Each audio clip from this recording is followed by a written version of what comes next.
Et mulla on fyrkka. Sinä teit miljoonaomaisuutesi. It's funny. This just... Hello guys and welcome to the channel. And today we're going to be checking out the Bruce Finn. This is a Finnish comedy and this is the first time I'm actually seeing it. If you're new here, please consider liking, subscribe to the channel and watch to the end. Let's get right into it, guys. Tervetuloa Kolhittu suomalainen ohjelman pariin. Tänä iltana vieraanani on muutama vuosi sitten elämänsä ja arvonsa uuteen uskoon pistänyt Mauri Kyssäri. Tervetuloa, Mauri. Maru. Kiitos. Sinä kuvailit itsesi minulle tuossa ennen nauhoitusta. Sanoit olevasi entinen taakan raskaan kantaja, nykyinen vapaa herra. Minkälaisen muutoksen sinä olet elämässäsi läpikäynyt? No mullahan toi arvojen uudelleenmäärittely alkoi oikeastaan puolitoista sitten. Mä olin siihen asti elänyt ihan normaalia yrittäjän elämää perheeni kanssa, jolle ei koskaan tuntunut riittävän aikaa. Samoin kuin ystävät oli sellaisia, ettei niiden kanssa ehtinyt ikinä näkemään eikä tekemään mitään. Aina oli kiire. Varsinkin töissä oli aina kiire. Mä en enää nauttinut siitä elämästä. Sitten jokin muuttui. Oikeastaan mun naapuri oli aika oleellinen tekijä tässä. Hänellä oli päältä katsoen ihan samanlainen elämäntilanne kuin mulla. Hänellä oli omakotitalo ja lapset. Mutta että vaikutti siltä, että tämä kaveri on onnellinen. Ja mä mietin sitä ihan kuukausia, että minkä takia. Ja sitten mä tajusin. Niin, yksi asia hänellä oli oleellisesti toisin. Kyllä. Actually, the way he's talking, I have a suspense. Like, I want to know where it's going to. Like, what actually brought that happiness to him. Like, for real. The guy is building up my... Like, I want to see, I want to hear. And it's also calm, sitting down. Okay, let's just keep going. Hänellä oli paljon enemmän rahaa kuin mulla. Siis 10 miljoonia. Ja kun mä tämän tajusin, niin sit alkoi palasa. Why did I think about this? You know, like, everybody say money is like freedom. Money is freedom. If you have money, you have freedom. So when you say you finally had freedom, like, why didn't I just think about money? I was thinking I want to say something differently. And it is an entrepreneur that, like, so kind of thinking about right now, probably he has enough work time that he has little to no time living his actual life. So how did he make the money? Loksahtaa kohdilleen. Mä ymmärsin, että mä haluan keskittyä paljon enemmän rahan saamiseen.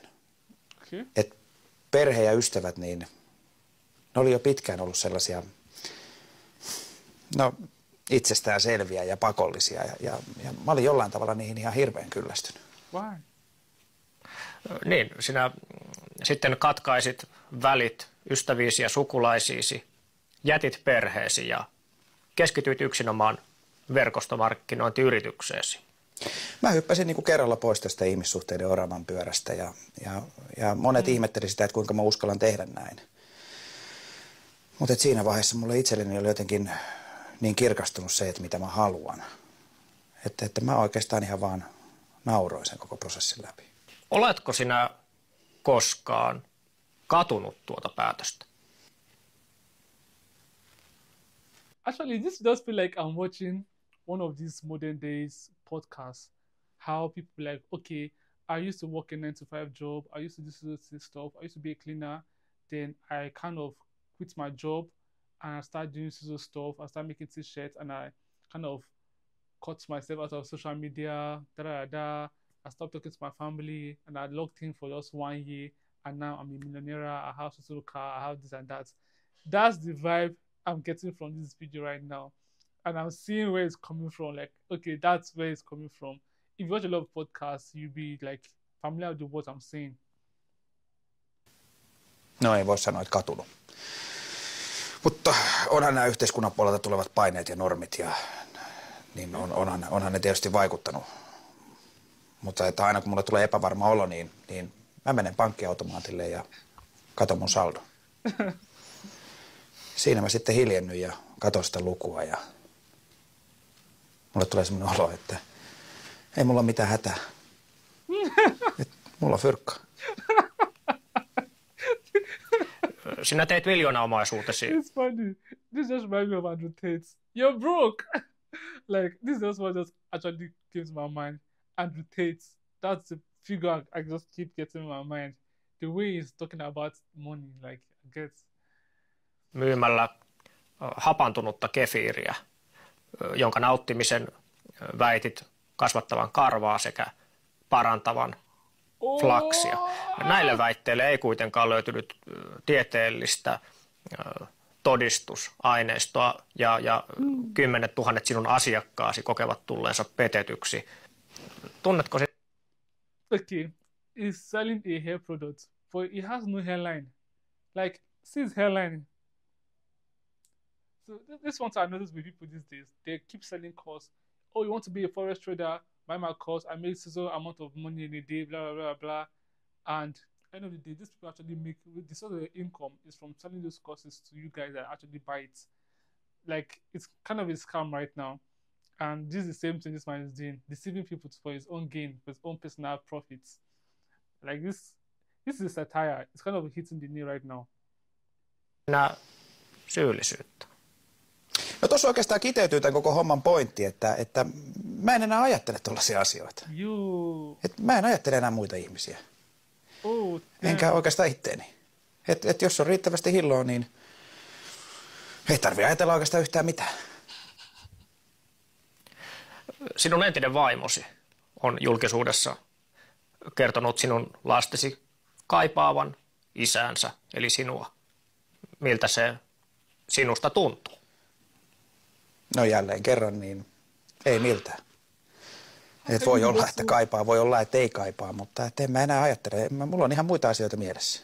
Että tommoset oman tunnon kysymykset, niin ne on jäänyt mulle kyllä niin vieraaksi. Nythän sinua ja yritystäsi vastaan on näiden sinun liiketoimiesi johdosta käynnistymässä laajamittainen oikeusprosessi. Oletko huolissasi? Mä en ole huolissani enää mistään. Että enemmän huolehdin koko ajan ja kaikesta. Mutta nykyään kun mun elämässä on suunta ja keskiö, niin mä oon täysin rauhallinen. Sitä paitsi tommoset tuomarit ja todistajat, niin ne nyt on ihan täysin ostettavissa. Jos on siis rahaa. Ja mulla on.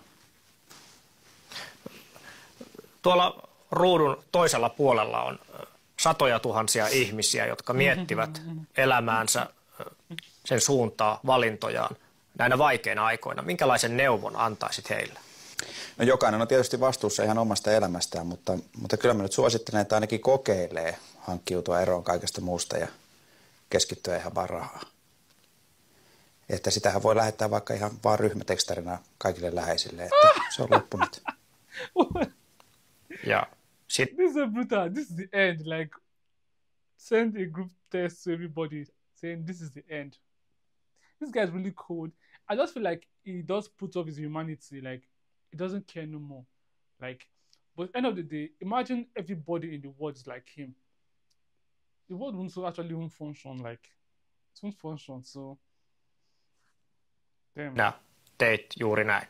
Joo, se oli yllättävän vapauttava tunne. Sitten kun elämästä riisutaan kaikki tommonen turha koristelu pois, niin siitä jää vaan se ydin jäljellä. Eli fyrkka. Fyrkvisti. Massi. Hillo. Mulla. Ruut. Kiitos sinulle, Mauri Kyssäri. Siinä kaikki tällä kertaa. This is good. Tervetuloa jälleen ensi viikolla kanavalle. Silloin vieraanani on reservin majuri Kalevi Lammas, jonka elämä sai viime talvena yllättävän odottamattoman käänteen. Häneltä jäivät lapaset kioskin tiskille. Siihen asti. Hyvää yötä. Wow. Seriously, guys, this video is way better than I actually anticipated because it has a lot of, shall I say, originality to it. Because this is the world actually we live right now, and the way this man is talking, it does feel like a brick of wall that have no emotion, no humanity, no sympathy, nothing left. And it does kind of remind me of all these big rich men we see in the world, like Bill Gates. Actually, Bill Gates came to my mind. Like, people that are just driven by influence, money, nothing more. You get me? I'm not saying like those people are bad people, but that's the image that keep popping to my mind when I was listening to this man. Because like end of the day, if you ask those people how they made their money, it's kind of similar process they will tell you. They're like doing something before, it was not really working well, they decided to like cut everybody off and just went rogue and just be alone and things start actually working. Kind of is a good advice because if you really want to find yourself, you need to like look deep into you in the quiet place and you find yourself. But when you now take it to the extreme step that your life just revolve around money, nothing hold more weight or value to you as much as money. That's when it's not dangerous. Like it's bad. Like this man now, it's kids. They're missing him. They don't have a father. It's all about the moolah, the dough, the money. I like the way he was kind of name dropping it. Like things that are important to him, moolah, money, dough. Like it just keep calling money in different form, cash. It's so funny. This clip has a lot of, should I say, a lot of value in it. Like if you listen deep, you will learn from it that okay, I don't know what kind of message it passed to you, but to me, I feel like it passed that money is not just like money is not just all the answer. As much as money rule the world, and as much as we want money, but money is not just all we need. Like you need family, you need your loved ones, your friends, and the rest. So you just push everybody away just to make money. I don't know. I think that's the part of destruction, guys. Imagine the whole world, the whole people in the world was built like that. This world won't actually function the way it's actually functioning to accommodate people like this. Thank you guys for watching with me. Tell me what you think about this clip in the comment section. And I really like and I enjoy this clip. You can you can as well recommend me to see more of the clips because this was actually genius and I want to see more. At the same time, it was funny and educative at the same time. So tell me the one you want me to see in the comment section. You can actually link it, like just copy the link and paste it in the comment section. I hope to see you next time. My next video. Stay safe and bye for now, guys.